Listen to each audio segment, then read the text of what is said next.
علامہ صاحب یہ ارشاد فرمائیں، کیا صاحب مزار اپنے مزار پر آنے والوں کی فریاد رسی سنتے ہیں اور ان کی فریاد رسی بھی فرماتے ہیں؟ جی بالکل، بزرگان دین کا جو فیوض و برکات ہیں اس میں کوئی شک نہیں ہے کہ وہ بالکل جاری و ساری ہیں۔ بات صرف ان کے فیوض و برکات کو لینے کے طریقے کے بارے میں، یعنی ہماری عوام کے اندر ایک طبقہ ہے کہ جو جہالت کے ساتھ جو ہے مزارات میں حاضری دیتا ہے اور وہاں پر وہ اس انداز میں ڈیمونسٹریشن دیتا ہے، اس انداز میں وہ وہاں پر اپنی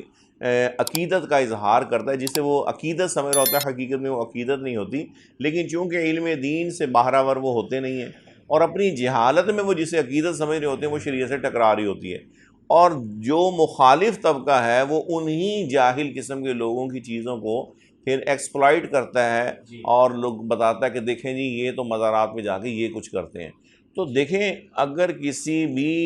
اہل سنت کے نظریے کو چیک کرنا ہے تو میں اپنے مسلمان بھائیوں سے یہ گزارش کروں گا کہ اس کا طریقہ یہ ہے کہ جو ہمارے بڑے علماء اہل سنت ہیں نا، جنہیں ہم اکابرین علماء کہتے ہیں، جن پر اہل سنت کا اتفاق ہے،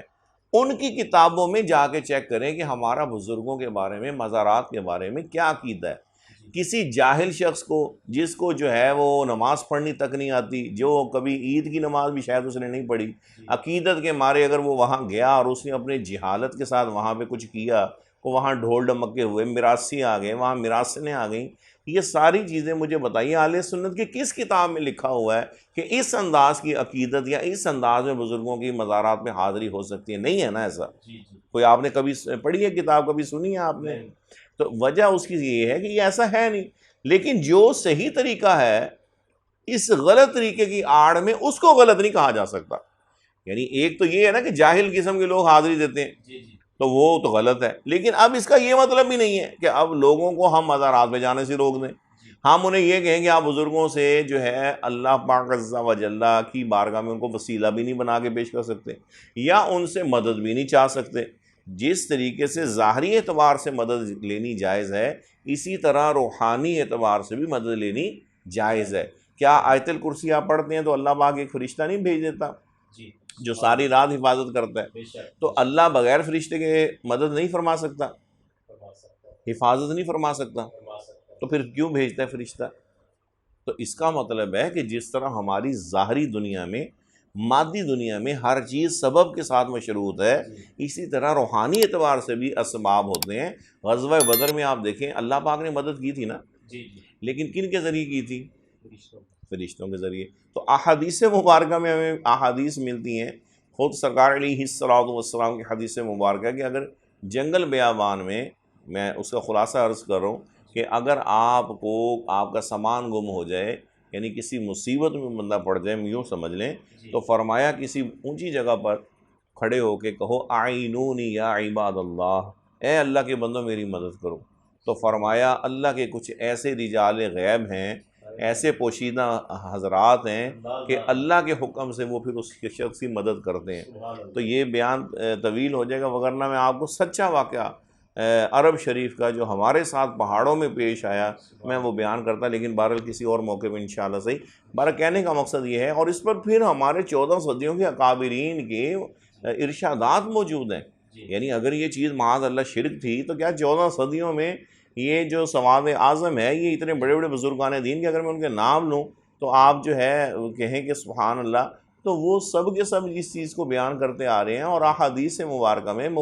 اس کی شرح شروحات کے اندر جو احادیث کی ہیں یا قرآن پاک کی جو تفسیر ہے، ان سب میں جو ہمارے اکابرین ہیں ان سب نے اس مسئلے کو واضح کیا کہ اللہ کا بندہ سمجھ کر اللہ کی عطا سے، کہ وہ اللہ کی عطا سے مدد کرتے ہیں، اس انداز میں مدد حاصل کرنے میں کوئی حرج نہیں ہے۔ یہ ایسے ہی ہے جیسے آپ ڈاکٹر کے پاس جاتے ہیں تو اس کی دوائی کے بارے میں آپ کو یہی نظریہ ہوتا ہے نا کہ اللہ چاہے گا تو ہمیں شفا ہوگی،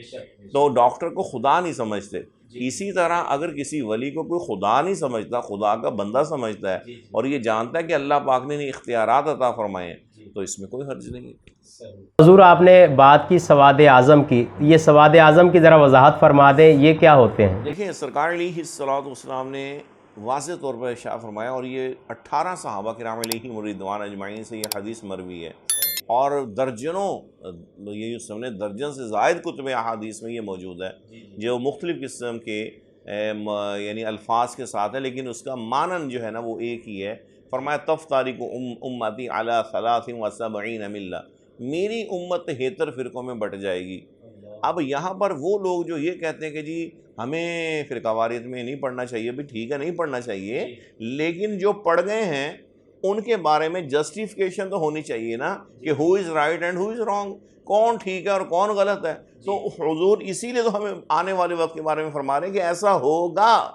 میری امت بٹے گی۔ اب بٹنے کے بعد اگر ہر بندہ ہی ٹھیک تھا تو پھر سرکار اگلی بات تو نا ارشاد فرماتے نا، آپ نے فرمایا کلہم فی النار الا ملۃ واحدہ، ایک کے سوا سب جہنم میں جائیں گے۔ اب بتائیے مجھے، اب جو لوگ کہتے ہیں کہ سارے ٹھیک ہیں تو گویا وہ نبی پاک علیہ الصلوۃ والسلام کی بات کو جھٹلا رہے ہیں، کیونکہ حضور فرما رہے ہیں 72 جہنم میں ایک ٹھیک ہے، یہ کہتے سارے ٹھیک ہے، گویا یہ جہنمیوں کو جنتی بنا رہے ہیں اور حضور ان کے بارے میں بتا رہے ہیں کہ وہ جہنمی ہیں 72۔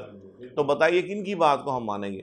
ہر عاقل اور سمجھدار شخص یہی کہے گا کہ اللہ کے نبی کی بات کے آگے کسی کی کیا حیثیت ہے۔ تو لہٰذا حضور نے جو فرمایا کہ 72 جہنمی، اور آپ کے بتانے کا مقصد بھی یہ ہے کہ امتیوں کو بتا دیا جائے کہ ایسے وقت میں پھر آپ نے سب کو ٹھیک نہیں کہنا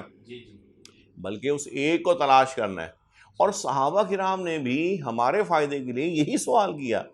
قالوا من ہی یا رسول اللہ، حضور وہ کون ہے جنتی گروہ؟ تو آپ نے فرمایا قال ما انا علیہ و اصحابی، فرمایا جس پر میں اور میرے صحابہ ہیں۔ اب جو صحابہ پہ تبرہ بازی کرنے والے ہیں وہ تو نکل گئے نا جی، جو صحابہ کو نہیں مانتے تو ان کے راستے کو کیا مانیں گے؟ لیکن یہاں پر بعض طبقے ایسے تھے جو یہ کہہ سکتے تھے کہ 80 نوکر صحابہ تھے، تو حضور نے اگلی حدیث میں اور وضاحت فرما دی، فرمایا اتبعوا السواد الاعظم فانہ من شذ شذ فی النار، فرمایا بڑے گروہ کی پیروی کرو، جو ان سے جدا ہوا جدا ہی جہنم میں جائے گا۔ مطلب یہ کہ امت مسلمہ میں میجورٹی جس نظریے پر ہوگی ہر دور میں، وہ سواد اعظم جو ہے اس کا ساتھ نہیں چھوڑنا۔ اور آپ 14 صدیوں کا ڈیٹا نکال لیں اور آج بھی پوری دنیا میں دیکھیں تو اہل سنت و جماعت یا رسول اللہ پوری دنیا میں سب سے زیادہ ہیں، کوئی 80% to 90% کے درمیان ان کی تعداد ہے۔ اگر یہ 51% بھی ہوتے تو وہ بھی یہ سواد اعظم ہوتے۔ یہاں تو الحمدللہ 80 سے 90% کے درمیان ہے، اور 1.5-2 ارب آبادی میں سے اگر 15-20 کروڑ دوسرے طبقے کے ہوں تو اس سے کیا فرق پڑتا ہے جب اس کے مقابلے میں 80-90 کروڑ جو ہے افراد وہ جو ہے وہ اہل سنت کے ہوں، اگر 1 ارب آبادی لی جائے تو، اور 1.5 ارب لیں گے تو اسی حساب سے اور زیادہ بڑھ جائیں گے۔ تو سواد اعظم 14 صدیوں میں ہر دور میں یہی ہار رہا ہے، ہر دور میں یہی ہار رہا ہے۔ تو اختلاف کرنے والے پیدا ہوتے رہے ہیں، ختم ہوتے رہے ہیں، پیدا ہوتے رہے ہیں، ختم ہوتے رہے ہیں، اب بھی ہیں، یہ ختم ہو جائیں گے، نیا آ جائے گا، نئے فطرے آ جائیں گے۔ لیکن ہمیشہ آپ دیکھیں گے اہل سنت و جماعت بزرگوں کو ماننے والے جو ہیں، ان کی تعظیم کرنے والے، وہ ہمیشہ سواد اعظم میجورٹی میں ہی آپ کو ملے گا۔ تو سواد اعظم سے مراد ہے بڑی جماعت، جس کے بارے میں فرمایا ید اللہ علی الجماعہ، اللہ کا دست قدرت اس کی شان کے لائق جماعت پر ہے۔ تو لہٰذا میں یہ گزارش کروں گا کہ جو صحیح طریقہ ہے نا مزار شریف پہ حاضری کا، وہ ہمارے اکابرین نے ارشاد فرمایا۔ صاحب بہار شریف مولانا امجد علی خان اعظم علیہ رحمہ نے بہار شریف میں ارشاد فرمایا ہے۔ سید اعلیٰ حضرت امام احمد رضا خان علیہ رحمۃ الرحمٰن نے فتاوی رضویہ شریف میں ارشاد فرمایا، وہ یہ ہے کہ پاؤں کی طرف سے جو صاحب مزار ہیں، بزرگ ہیں، ان کی حاضری دی جائے، یعنی پاؤں کی طرف سے داخل ہوا جائے، اور ان کا جو چہرہ مبارک ہے اس سائڈ پر جا کے انسان کھڑا ہو جائے، ان کی طرف رخ کر کے، یعنی پیٹھ جو ہے وہ قبلے کی طرف ہوگی اور رخ جو ہے وہ صاحب مزار کی طرف ہوگا، اور بعد اب ہاتھ باندھ اور کچھ فاصلے سے کھڑا ہو، مطلب کم از کم جو ہے وہ کوئی 4-1 ہاتھ کا فاصلہ ہو، اور پھر بعد اب طریقے سے انہیں سلام پیش کرے۔ سلام پیش کرنے کے بعد کھڑا رہے یا بیٹھ جائے، جو ذکر و اذکار کرنا ہے کرے، اور اس کے بعد اس کے پھر دعا کے لیے ہاتھ اٹھا دے کہ یا اللہ جو کچھ میں نے یہ پڑھا ہے تیری رضا کے لیے پڑھا ہے، اس کا ثواب تو اس صاحب مزار کو عطا فرما، ان کے صدقے ہم پر کرم فرما۔ سلام کس طریقے سے حضور پیش کریں؟ السلام تو یہی کہ السلام علیکم ورحمۃ اللہ وبرکاتہ یا ولی اللہ، یا جو ان کا نام مبارک ہے وہ بول دیا جائے، تو اس انداز میں جو ہے وہ پھر اصال ثواب بھی ہو جائے گا، دعا بھی ان کے وسیلے سے ہو جائے گی، اور ڈائریکٹ بھی اگر استمداد کرنا چاہے تو اس میں بھی کوئی حرج نہیں ہے۔